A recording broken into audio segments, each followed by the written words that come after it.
What is the nature of the 21st century learner? The 21st century learner is primarily made up of those from Generation Y and Z, and as evidence suggests, Generation Z will be the most technologically and socially empowering generation to date. It is understood that they will mainly use the internet for communication and keeping in touch with friends. But how will this 21st century learner learn? First, we must identify how children learn today and whether this can be applied to how they will learn in the future. Did you ever get in trouble from a teacher for talking in class? Apparently this is a crucial part of learning. A man called Lev Vygotsky created a learning theory which has influenced the way classes are taught and how students learn today. His view, which has been described as a socio-cultural theory of development, states that development occurs directly from social interaction. Vygotsky believed that knowledge is not so much constructed, but co-constructed with the help of someone else.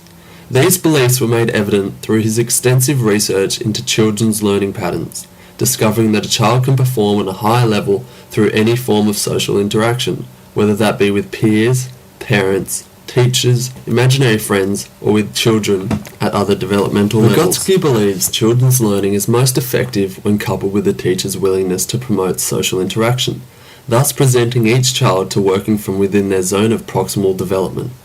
Vygotsky described this zone of proximal development as the distance between the actual developmental level as determined by independent problem solving and the level of potential problem solving as determined through problem solving under adult guidance or in collaboration with more capable peers.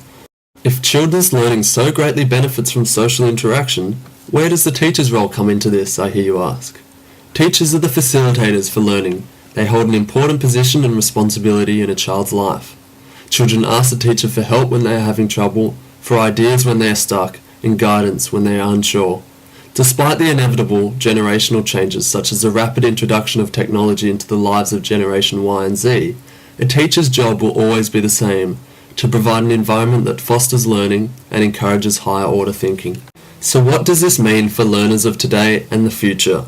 Will Vygotsky's theories be present in a world where technology makes everything so much easier?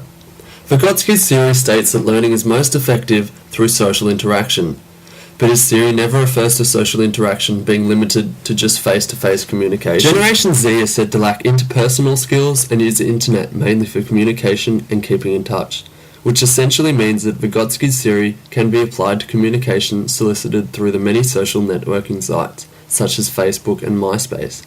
Vygotsky's theory is timeless, and in effect can be applied to the current generations and also those in the future. This 21st century learner will be one that relies on the use of the internet to gather information, communicate and socialise. Vygotsky's theory is a fundamental part of a child's learning experience. Despite this, I'm sure Vygotsky never envisioned his theory being applied to students who could potentially be attending school online and participating in a virtual cyber classroom in years to come. So remember kids, talking in class isn't so great for your report card, but as Vygotsky states, social interaction fosters development.